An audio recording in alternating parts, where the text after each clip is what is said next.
ऐसी ही सच्ची घटना आपके बीच में प्रस्तुत है और आपके यही जनपद मिर्जेपुर की कहानी है। कुछ ही दूर पर पड़री थाना है। जनपद मिर्जापुर में पड़री थाना है।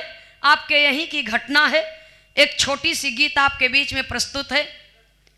सुनने वाले श्रोता सज्जनों, एक परिवार की दुख भरी दास्तान है। चोरी क हत्या क चोरी क छिनैती क हत्या क तमाम कांड आप लोग सुनते होंगे, लेकिन एक ऐसा कांड है, एक ऐसी कहानी है जो बाबूजी परमात्मा ने दिया है, किसी इंसान ने नहीं दिया है। बिरहा के अंदर 4 लाइन भूमिका का भाव है, कहना है। और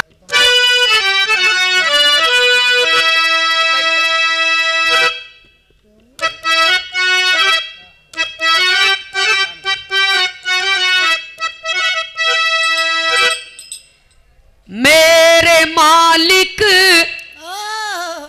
तेरा न्याय सर्वोपरि, कहर ढाता है कब कोई जाना नहीं। कहीं खुशियां मिली, कहीं छाया है गम। सोख सोहरत कहीं कोई बेगाना नहीं। कहीं उजड़ा चमन, कहीं गुलजार है। कहीं उजाला दिखे, कहीं अंधेरा प्रबल। कहीं मोती झरे, कहीं आंसू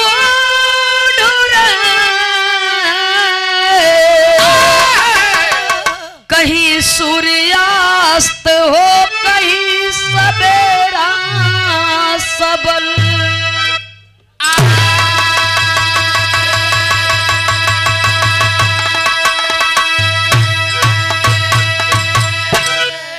बगैर ईश्वर के एक पत्ता भी नहीं हिल सकता। वो मालिक चाह लेगा, जब तक तब तक हम आप इस धरती पर जीवित रहेंगे। जिस दिन वो मालिक नहीं चाहेगा, उस दिन हमें कोई रोक नहीं सकता है। बिरहा में 1 लाइन गजल का भाव है, कहना है।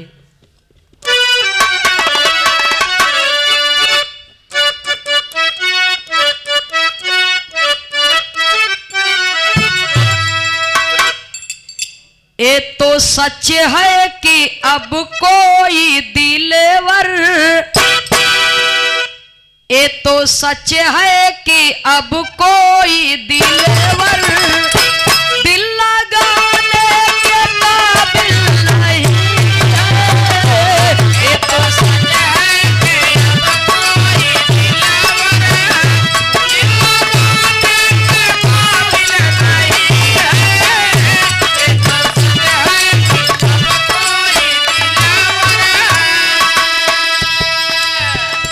ये तो सच है कि अब कोई ये तो सच है कि अब कोई दिलवर दिल लगाने के काबिल नहीं है। ये तो सच है कि अब कोई दिलवर दिल लगाने के काबिल नहीं है। आप ओ बात क्यों पूछते हो, आप ओ बात क्यों पूछते हो, जो बताने के काबिल नहीं है।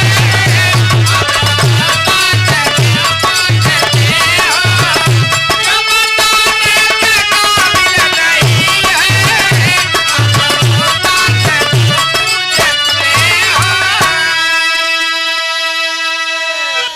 सुनई वाले बाबूजी, केहू के अगर भला न कह सके तो केहू के बुरा भी करे के न चाहे, लेकिन बिरहा में भाव है, कहना है।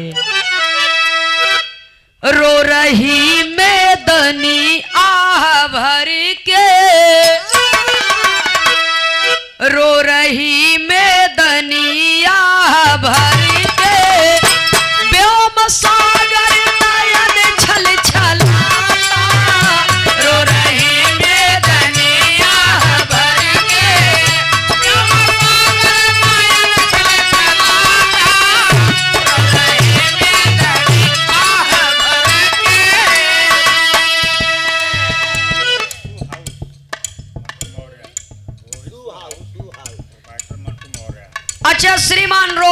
शू हाउस जमालपुर, प्रोपराइटर मंटू मौर्य, श्रीमान मंटू मौर्य जी की ओर से ये भाव पर गजल के लाइन पर कि आप वो बात क्यों पूछते हो जो बताने के काबिल नहीं है। सादर 51 रुपया दे करके सम्मान किए। बहुत बहुत भैया जी को सादर नमन है।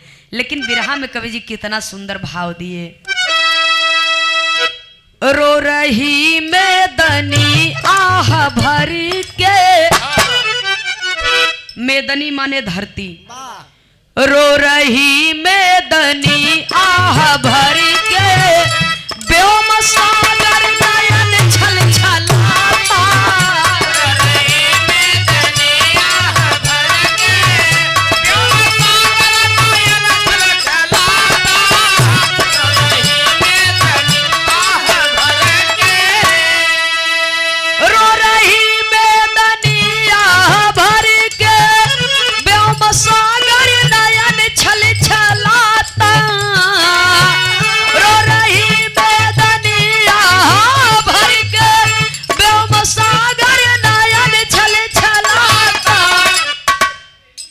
गम में डूबे रवि चांद तारे, गम में डूबे रवि चांद तारे, भारत माँ का जिगर फड़फड़ाता,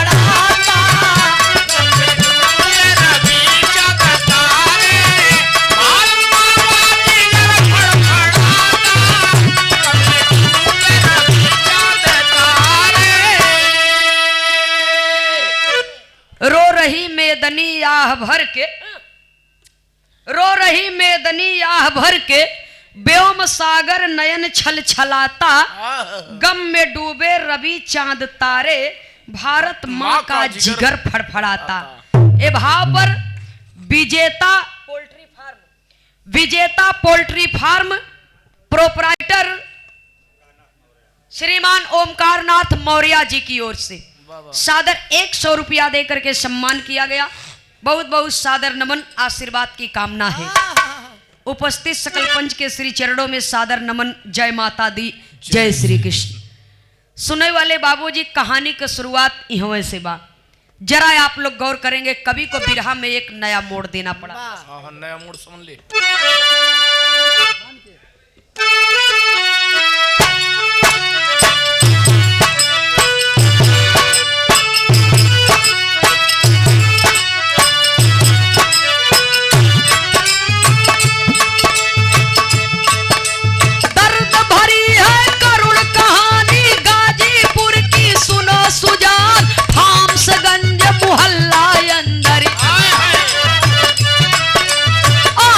देखी है दस्तान सोहन लाल बिंद जी रहते, पाए दरोगा का स्थान मिर्जापुर पड़री थाना में, ड्यूटी करते रहे महान मिर्जापुर पड़री थाना में।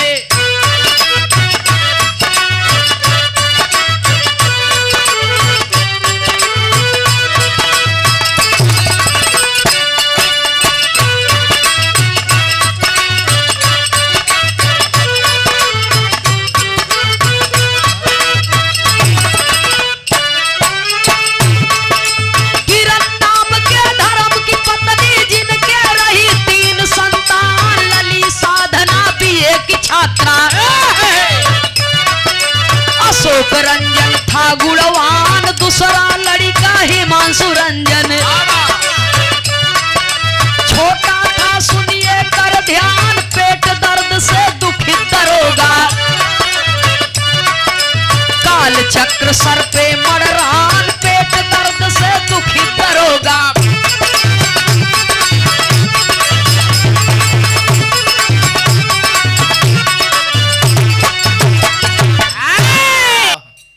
जिला गाजीपुर फार्मसगंज मोहल्ला के रहने वाले एक सोहनलाल बिंद, जो जनपद मिर्जापुर पड़री थाना में दरोगा के पद पर कार्यरत रहे। सोहनलाल के दुल्हन का नाम किरण देवी। दोनों प्राणी के प्रेम से बाबूजी किरण देवी के पेट से 3 संतानें पैदा हुई। सबसे बड़ी बिटिया जो ने बिटिया का नाम है साधना, जो बीए की छात्रा है। वाह बेटवा का नाम है अशोक रंजन, छोटे बेटे का नाम हिमांशु रंजन। और सोहन लाल बिंद पड़री थाना में ड्यूटी करते थे और अपना पूरा परिवार लेकर के यहीं रहते थे। वाह बिटिया बेटवा के पढ़ावे बाबूजी, ड्यूटी करें, ईमानदारी के साथ में ड्यूटी निभावें।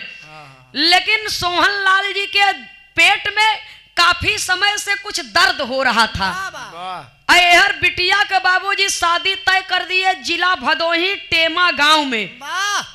टेमा गांव में जब शादी कर दिए बाबूजी महेंद्र बिंद इंजीनियर के संगे, वाह लड़की के शादी तय कर दिए और तिलक चढ़ाने के लिए गए।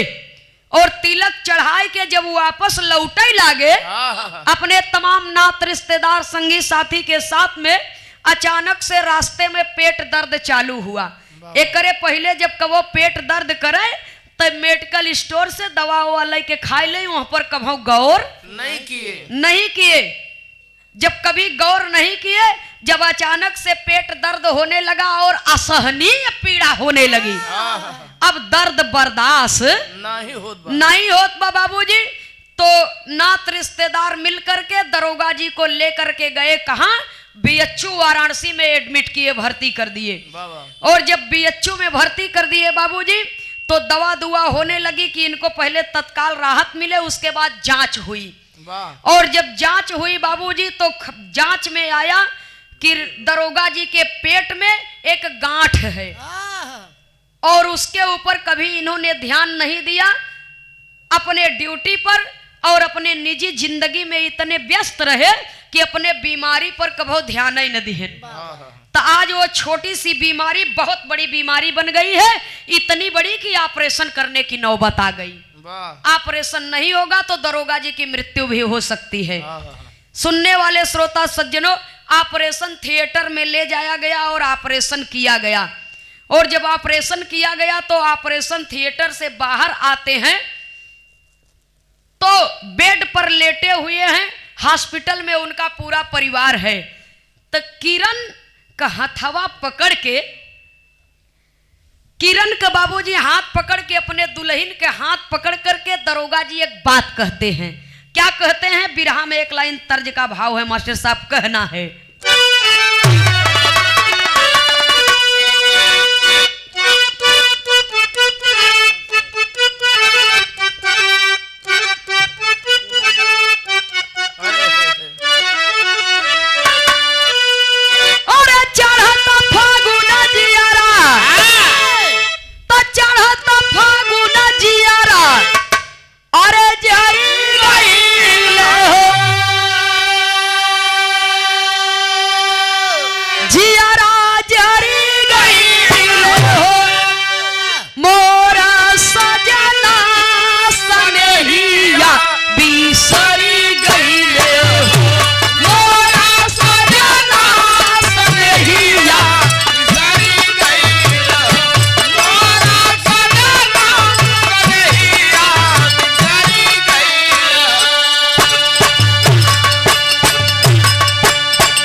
जेकरे घरे में लड़की की शादी पड़ चुकी है, उसका पिता हॉस्पिटल में अंतिम सांसें गिन रहा है बाबूजी।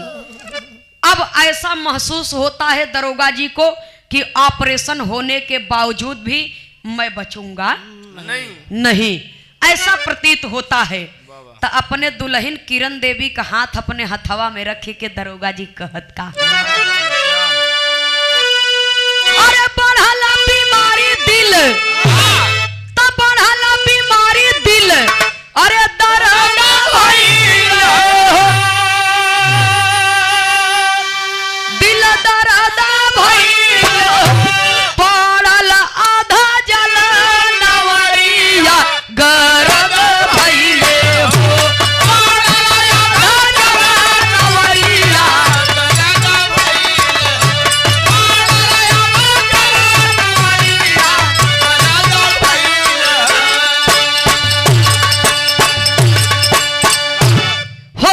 भय दारोगा कहाँ किरण जी से बतिया, भय दारोगा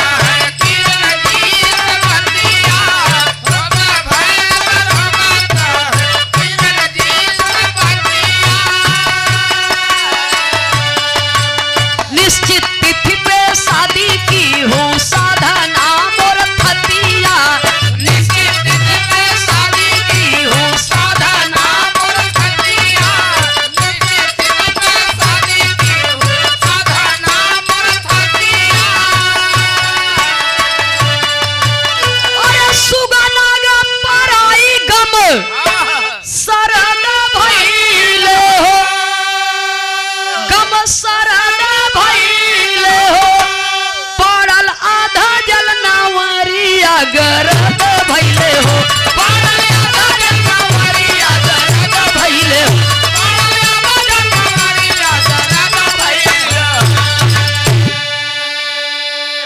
सुनने वाले बाबूजी,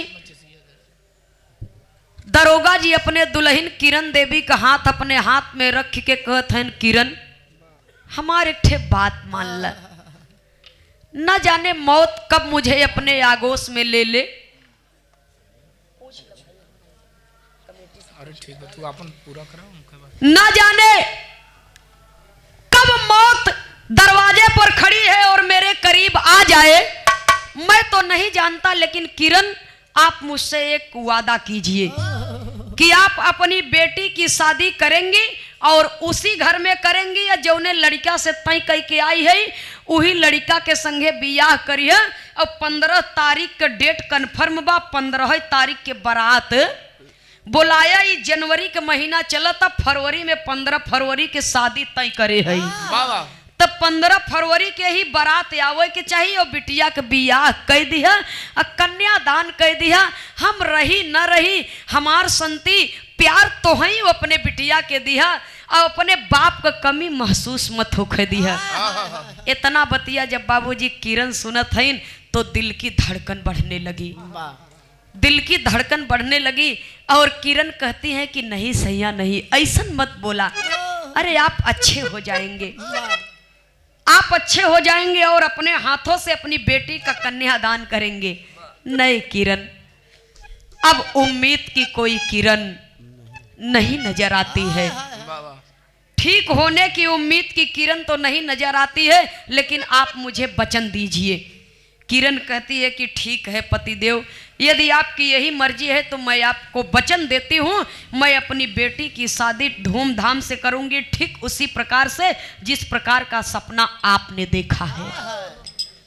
इतना बात कहती है बाबूजी, और पत्नी के हाथ से पति का हाथ छूट जाता है। पत्नी के हाथ से पति का हाथ छूट जाता है और हाथ झूल गया बाबूजी, और श्वास की डोर टूट गई। सुगना पिजड़े को छोड़ करके फरार हो गया। और जब सुगना पिजड़े को छोड़ करके फरार हो गया तो दुल्हन रोती है बाबूजी, और रो रो करके कहती है। क्या? कवि को संकेत करना पड़ा, बिरहा शैली में टेरी के भाव में लिखना पड़ा।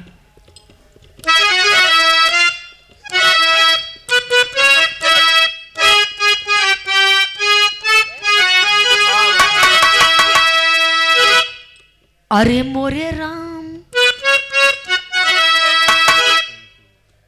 गम की गर्दिश में अंबर रो दिया, काल की कला देख रो पड़ी रात पूनम की। काल की कला देख रो पड़ी रात पूनम की, गम की गर्दिश में अंबर रो दिया। सुनने वाले श्रोता सज्जनों, सुबह का टाइम है, ऐसा किसी के परिवार में न हो, लेकिन जरा दिल पर हाथ रख के विचार करिएगा कि यदि हमारे घर में लड़की की, हमारी बहन की, बेटी की शादी पड़ी है और हमारे परिवार का गार्जियन ही इस दुनिया से चला जाए तो उस परिवार पर क्या गुजरेगी। बिरहा में कवि को संकेत करना पड़ा, कहना है। अरे गम की दरिया में, गम की दरिया में लहर उठे,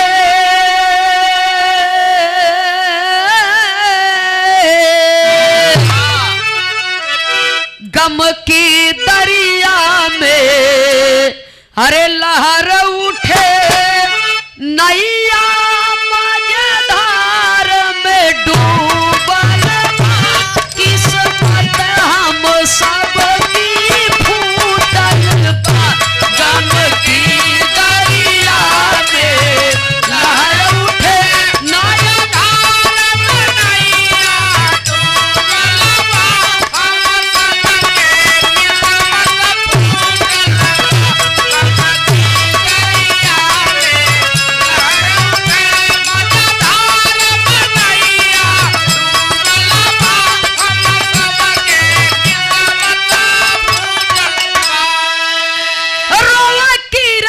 देवी नैना बरसे,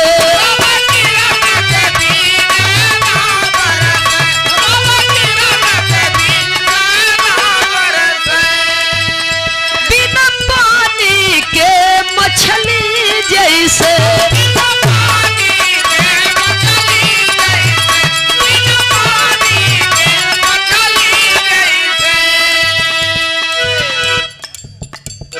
मिल करके दाह संस्कार किए,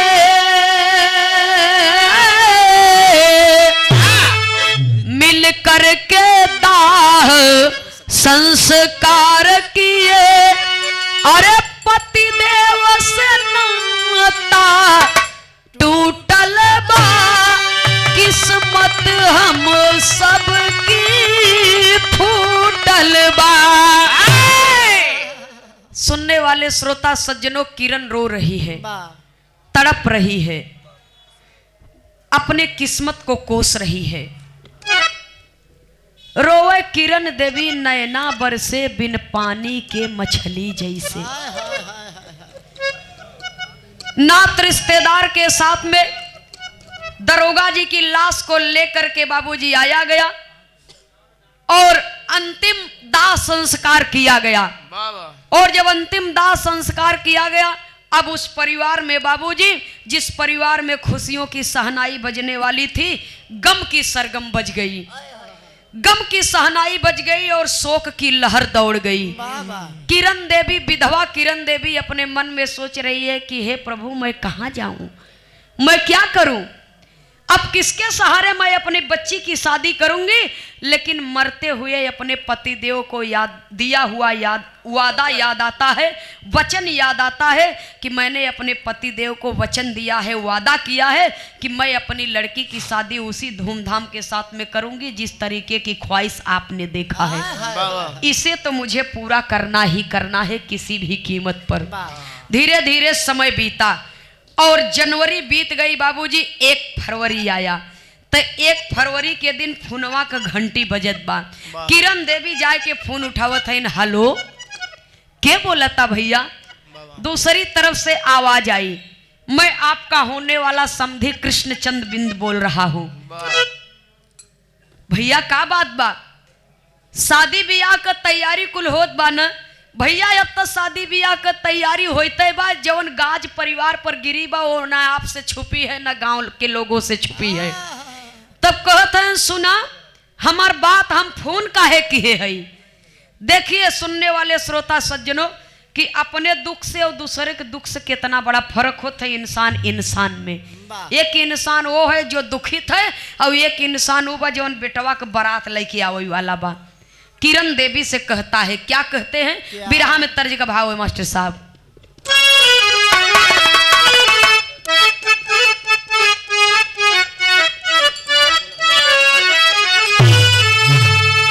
अरे सदिया के आई गईल दीनावा,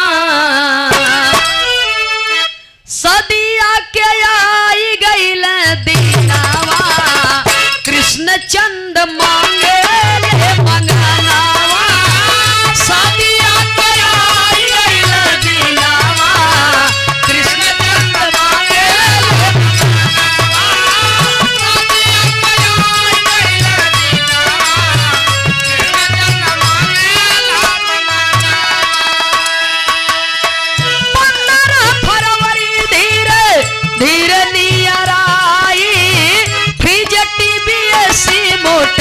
साइकिल हमें चाहिए।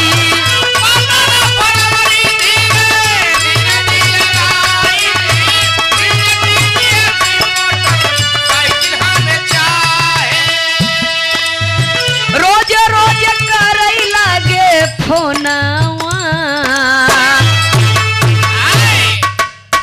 रोज रोज करई लागे फोनवा, कृष्ण चंद मांगे ले मंगनावा। सुनने वाले बाबूजी कहे सुना, दरोगा जी रहन तो उनसे तो बहुत बात भई रही, लेन देन का तमाम बात हुई थी।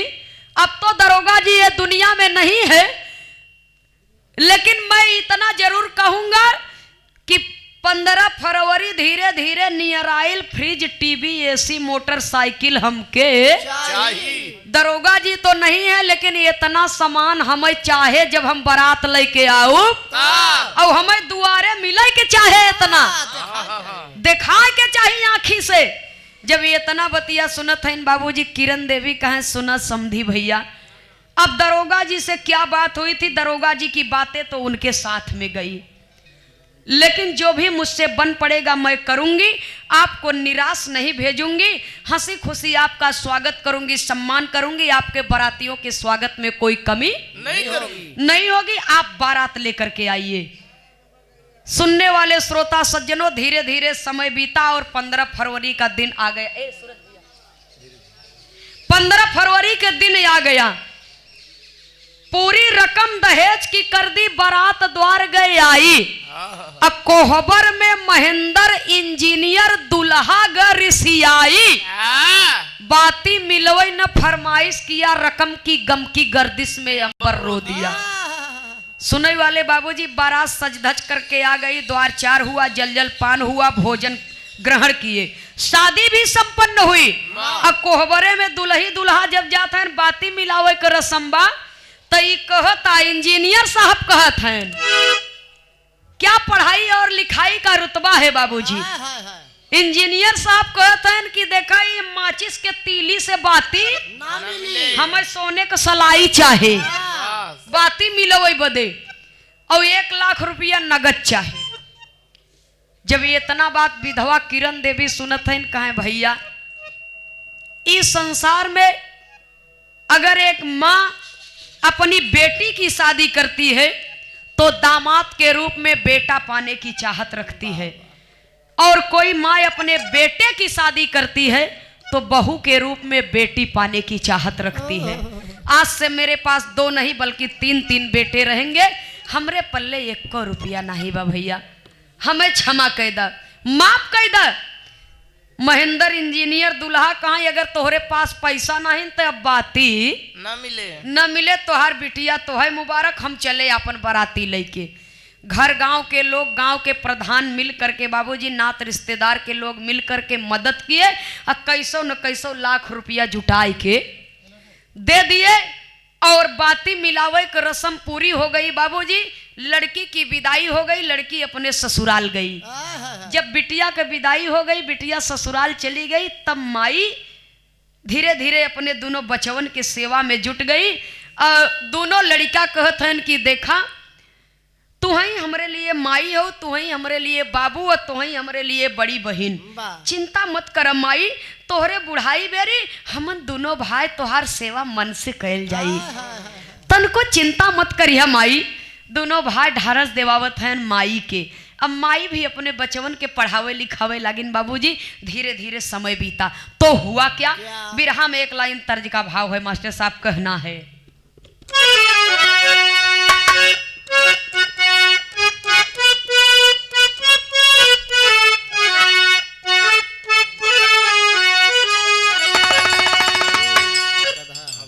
लेकिन गाने के अंदर कवि को संकेत करना पड़ा। तर्ज आप सब जानते हैं,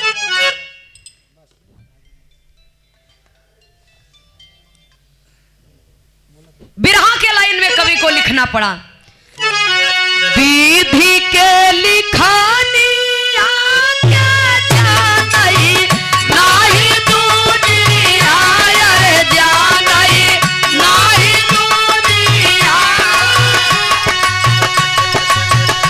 अशोक रंजन घरवा गईल आई हो राम,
जनवरी बीत गई, फरवरी बीत गई, मई बीत गई बाबूजी, जून का महीना आया। और जब जून का महीना आया तो दरोगा जी के किसी दोस्त के यहाँ से एक निमंत्रण कार्ड आया। लड़की के शादी में जाए के बाद किरण देवी अपने बड़का लड़का अशोक रंजन से कहा, अशोक बाबू सुना, इ न्योता तोहरे मामा के नाम से, तोहरे मौसा के नाम से और तोहरे पिताजी के नाम से आई बा। पिताजी तो इस दुनिया में नहीं है, आप अपने मामा को लिवा लीजिए, मौसा को लिवा लीजिए, चले जाइए और निमंत्रण करके चले आइए। तो मामा मौसा के बाबूजी संगे लिया के अब बाइक पर बिठा करके ले करके चले। अभी अभी तो बाबूजी उस परिवार में खुशियां आ रही थी। पति के मरने के गम को माँ धीरे धीरे भूलने लगी थी, अपने बच्चों को पालने पोसने में जुट गई। लेकिन तब तक उस परिवार में हुआ क्या? गाड़ी ई सपीटली हली रोडा वाप गईली मेना रोडा वाप गईली ट्रक से बाइक जाके टकराइल हो राम।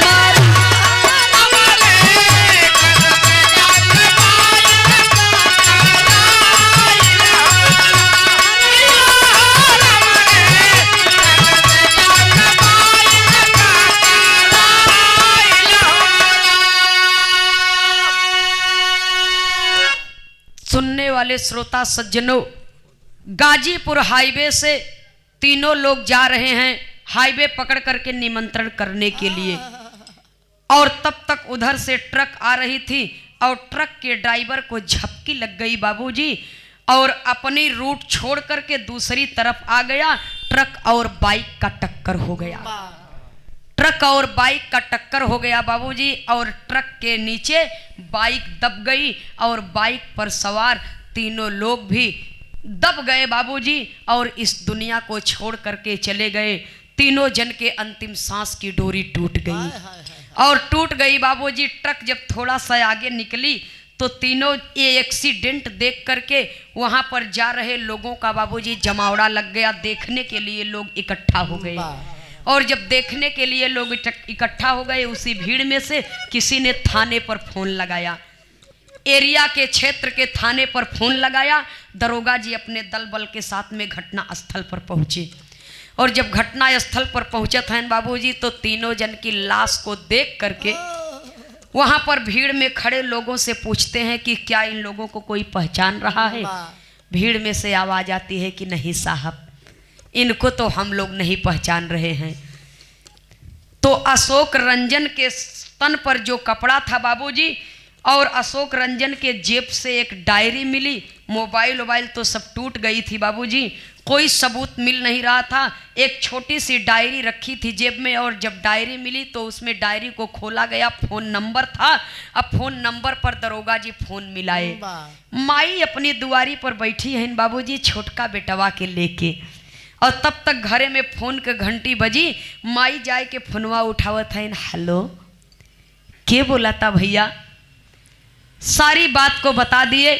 गाजीपुर हाईवे फला जगह से ये 3 लोगों का एक्सीडेंट हो गया है, ये नंबर कहाँ का है, आप कहाँ से बोल रही हैं? सारी बात माई बतावत है। भैया साहब हमसे कौन काम बा, बस इतना ही काम है कि ये 3 लोगों का एक्सीडेंट हुआ है और तीनों इस दुनिया में नहीं रहे, लेकिन यहाँ पर उनको कोई पहचान नहीं रहा है। यदि आपसे मेरी बात हो रही है तो क्या आप यहाँ पर आ सकती हैं?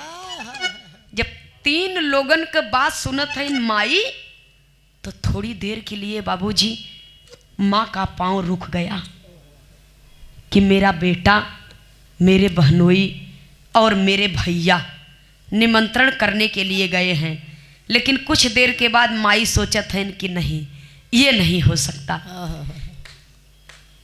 लेकिन फिर भी अगर दरोगा जी ने मुझे बुलाया है तो मैं जाऊंगी। अपने छोटका बेटवा हिमांशु रंजन के लेके माँ जब घटना स्थल पर पहुंचती है बाबूजी, तो देखने वालों का तांता लगा हुआ है, भीड़ लगी हुई है। और भीड़ के चीरते हुए माँ और बेटा जब पहुंचते हैं बाबूजी, तो तीनों जने का जब लसिया देखत हैं तो मानो माई के पांव तले से जमीनें खिसक गई। लड़खड़ा गया और माँ बाबूजी तड़ाक से जमीन पर गिर जाती है और अपने बेटे बहनोई और भाई के लिए तड़पती है, रोती है बाबूजी। और रोते रोते माँ बेहोश हो जाती है और माई के बेहोश देख के केहू जने पानी लिया के देत हन बाबूजी। माई के मुहवा पर छींटा मारल जात बा। माई होश में आवत हन, माई बहुरहिया रोवता और छोटा बेटा हिमांशु भी रोवत हन। तो माँ रो रो करके कहती क्या है, कवि को संकेत करना पड़ा बाबूजी।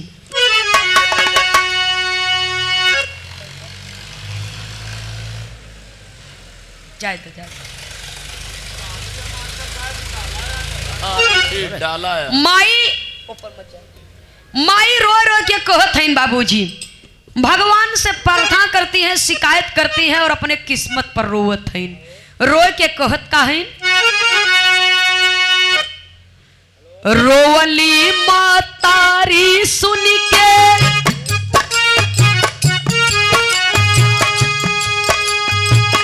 रोवली मातारी दुख के टूटल पहाड़ावा हो, टूटल पहाड़ावा हो, भारी विपत्तियां गईली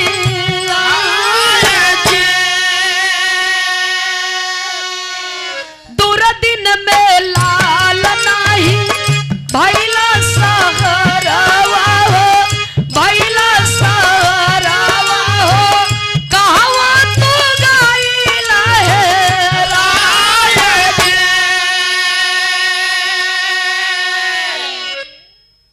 माई के रोवत देख के बाबूजी छोटका भैया जाए के बड़का भैया के बाबूजी सीने पर गिर जाता है और भैया के मूड़ी उठाए के बेरी बेरी जगावत बा कि भैया कुछ बोल दे भाई, नहीं तो माई मर जाई रे भैया, कुछ बोल दे। तब भाई कहता है, क्या कहता है बाबूजी, अरे लसिया से लिपोती के रोवे बीरनावा हो, रोवे बीरनावा हो, गस खा के गिरा मोरा रे। अखिया से आंसू बरसे जैसे सवनावा हो, जैसे सवनावा हो, तीनों जना गाइला है राय जी।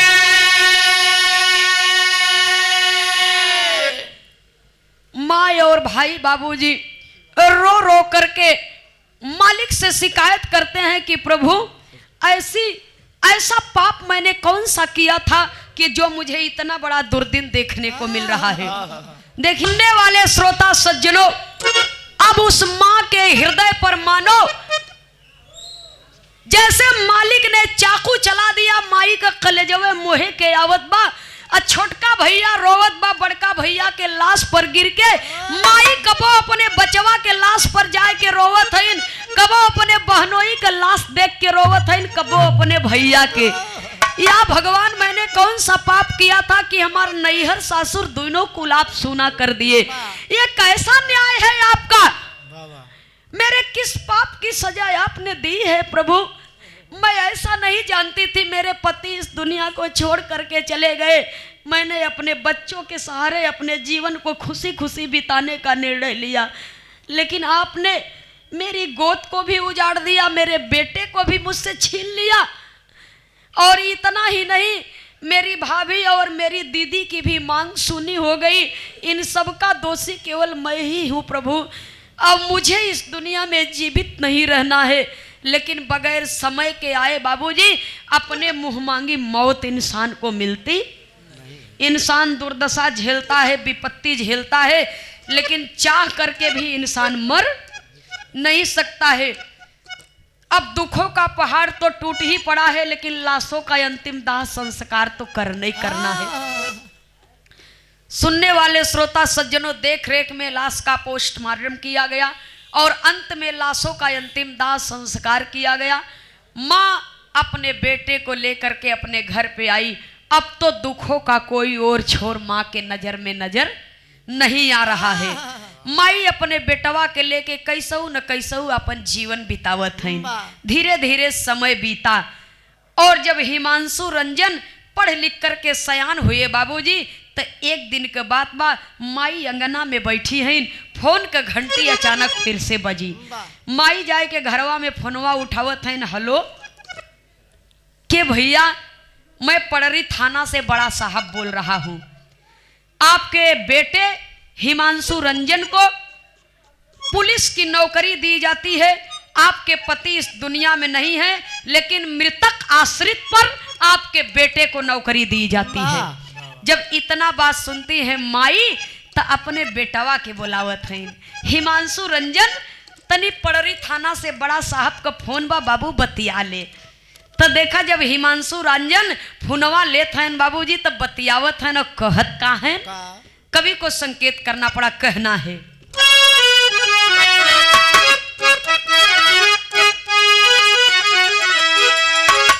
दिल देता है रो रो दुहाई, किसी से कोई प्यार ना करे।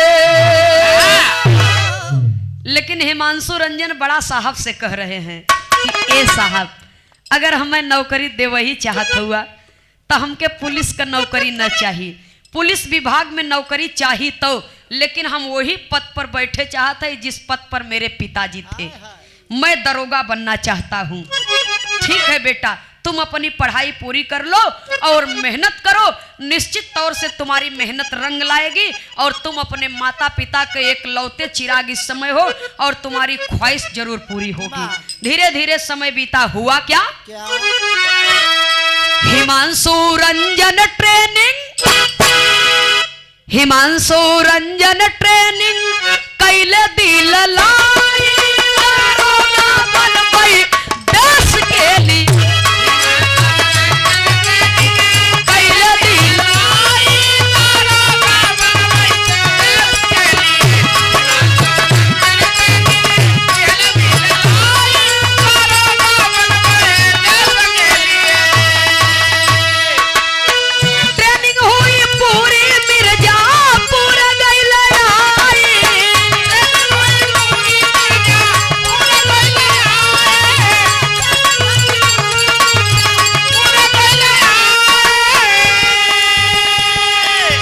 नित्य क्रिया के बाद चलल नहाई।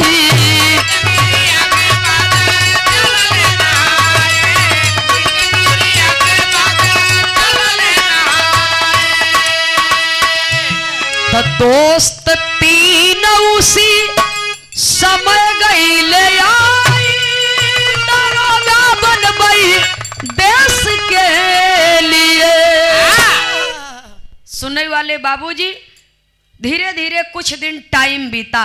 हिमांशु रंजन ट्रेनिंग में गए और पास हो गए। जब ट्रेनिंग में गए, पास हो गए, उनकी परिश्रम रंग लाई, मेहनत उनकी रंग लाई बाबूजी। और उसी पड़री थाना में जिस जगह पर कभी उनके पिताजी दरोगा हुआ करते थे, उसी जगह पर बाबूजी उनकी भी ड्यूटी लगती है। और आज पड़री थाना में बेटा भी दरोगा के पद पर बाबूजी कार्यरत है। जब वर्दी में माई अपने लाल का देखत है बाबूजी, तो माई का करजवे गदगद हो जात बा। अपने बेटवा का आरती उतार के बलैया ले लेते हैं कि हमरे लाल का कोई का नजर न लगे। अपने पति के फोटो के तरफ देखत हैं कि अगर आज आप होते तो अपने बेटे को वर्दी में देखते अपने बराबर खड़े हुए, आपको कितनी खुशी होती और इस परिवार में उत्सव मनाया जाता। माई अपने बेटवा के बराबर नसीहत दे कि बेटा कबो बेईमानी मत करिए, कबो केहू गरीब के सताया मत, ईमानदारी से अपन ड्यूटी करिए। माई अपने बेटवा के नसीहत देते हैं। धीरे धीरे समय बीतत बा, ईमानदारी से अपने ड्यूटी पर लगे हैं बाबूजी, मेहनत परिश्रम के साथ में ड्यूटी करत हैं, माई के सेवा भी करत हुन। धीरे धीरे जब कुछ दिन बीता तो एक दिन के बाद बा एक घटना और घटी। सवेरे का टाइम बा, हिमांशु रंजन अपने माई से कहे, माई तू नाश्ता बनावा और हम जात ही स्नान करके आवे। माई किचन में चली गई नाश्ता बनावे बदे। तबले बचपन के 3 ठे दोस्त कहे, का हिमांशु, अरे मर्दवा रोज रोज बाथरूम में जात नहाए बदे, आज चलत तनी गंगा नहाए आई, यही बहाने कुछ सैर सपाटा हो जाई। कुछ हाल समाचार भी हो जाए, तू अपने काम में व्यस्त, हम अपने काम में व्यस्त, जिंदगी के भाग दौड़ में समय मिलत नहीं बा। अच्छा माई से कहे माई तू नाश्ता आराम से बनैहा, हम जाते ही अपने दोस्त लोग के साथ में गंगा नहाए आई तो नाश्ता कह के खाए पी के ड्यूटी पर जाब। इतना कह करके चल दिए। और जब स्नान करने के लिए गए बाबूजी, तो अक्सर तर आप देखते हैं कि गंगा जी के किनार पर एक सीमा क्षेत्र रहता है कि इसके आगे आप जाएंगे तो खतरा है, खतरे से खाली नहीं है। आप केवल खतरे के निशान को पार मत करिए, यही तक रहिए। लेकिन जब तीनों दोस्त गंगा जी के पानी में बाबूजी जल में प्रवेश किए तो स्नान कर रहे हैं, नहा रहे हैं, तो देखा तीनों दोस्त में से, चारों जने में से हिमांशु रंजन खतरे के निशान को पार कर गए, खतरे के निशान को पार कर गए बाबूजी। और आगे बढ़े तो भौरेह में जब फंस गए तो आवाज देते हैं बचाओ बचाओ कह करके चिल्लाते हैं। लेकिन जब तक कोई कुछ कर पाता तब तक बाबूजी हिमांशु रंजन उस भौरेह में फंसे और माँ गंगा के गोद में बाबूजी समाहित हो गए। उसी पानी में बाबूजी वो समाहित हो गए और किसी ने कुछ कर नहीं पाया और न ही मौके पर कोई बचा पाया। अब तीनों दोस्त बाबूजी रो रहे हैं, बिलख रहे हैं और माई ओहर नाश्ता बनावत हैं। तबले ओहमन से एक दोस्त फोन कर दिए और जब फोन की घंटी बजी तो माई जाए के फोनवा उठावत हैं कि हेलो क्या बात है, क्या हो भैया? कहे चाची मैं हिमांशु का दोस्त बोल रहा हूं, मैं हिमांशु का दोस्त बोल रहा हूं। चाची क्या बात है बाबू, क्यों रो रहे हो? अरे हिमांशु से बोलो कि फिर कभी जा करके नहा आएगा, लेकिन जिस दिन छुट्टी रहेगी उस दिन चला जाएगा। आज जल्दी चला आए, लेट हो रहा है, ड्यूटी पर उसको जाना है। जब ये तना बतिया सुनत है बाबूजी हिमांशु का दोस्त कहे चाची अब तेरा हिमांशु तेरे हाथ का बना हुआ नाश्ता कभी नहीं खाएगा। तेरा हिमांशु माँ गंगा के जल में सदा सदा के लिए समाहित हो गया रे चाची, तेरा हिमांशु अब इस दुनिया में नहीं रहा। किरण देवी कहत है कि का बेटा खाली चाची से मजाक करत हुआ, ये मजाक करे का कोनो कैसन मजाक करत है, कैसन बात बतियावा था। अरे काकी माई से कोई मजाक करेला? इतना बात जब सुनत है कहे चाची मैं मजाक नहीं कर रहा हूँ, मैं हंसी ठिठोली नहीं कर रहा हूँ। अब तेरा हिमांशु तेरे हाथ का बना हुआ नाश्ता कभी करेगा नहीं। जब ये तना बतिया सुनत है बाबूजी किरण देवी तो हुआ क्या, आल्हा के लाइन में कवि को संकेत करना पड़ा।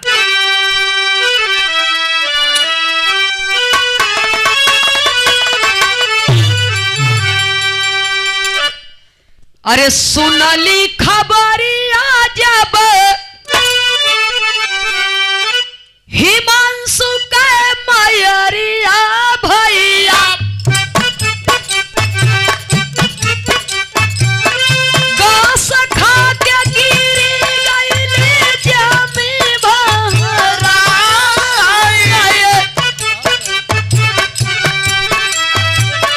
आखिया के आगे छाई गईली अनहरिया पंचो,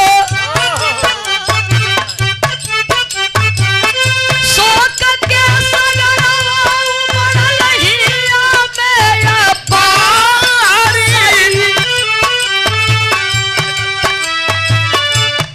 माँ अपने बेटे की मृत्यु की बात जब सुनती है बाबूजी, अब तो माई के जिंदा रह के भी मकसद खत्म हो गया।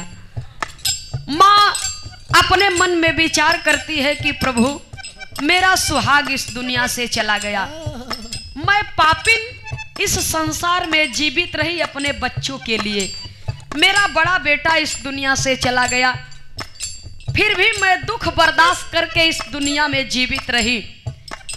लेकिन ये तूने क्या किया, मेरे जीवन का अंतिम सहारा ही मुझसे छीन लिया। ऐसा क्यों किया भगवान, ऐसा क्यों किया परमात्मा मेरे साथ में? सुनने वाले श्रोता सज्जनों, माई से अब गम बर्दाश्त नहीं होत बा और माँ के चीख पुकार की आवाज सुन करके पड़ोसी के लोग दौड़ करके आए। सारी बात समझ करके सुन करके माई के लिए आ करके चले कहाँ? गंगा के किनार पर। तो हुआ क्या? माई सोचत हई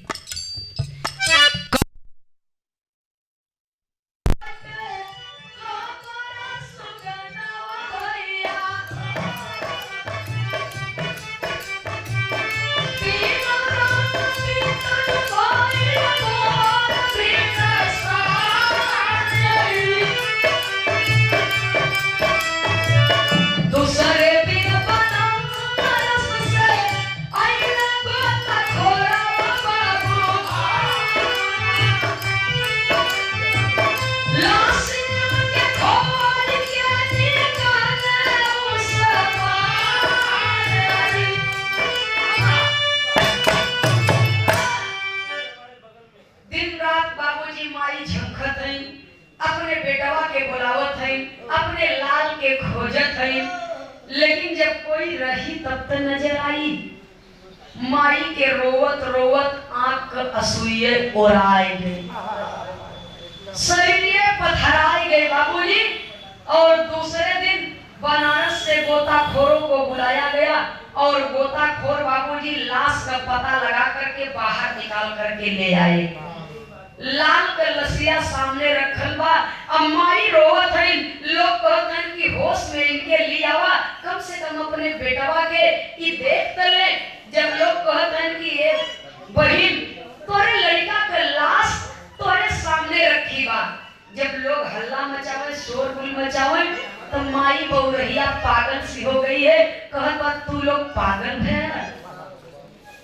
बहुत दिन के बाद मेरे बेटे को नींद आई है। मेरा बेटा बहुत मेहनत करता है ना, बहुत परिश्रम करता है और सोने के लिए समय इसको नहीं मिलता है, इसलिए सो रहा है, इसको सोने दो।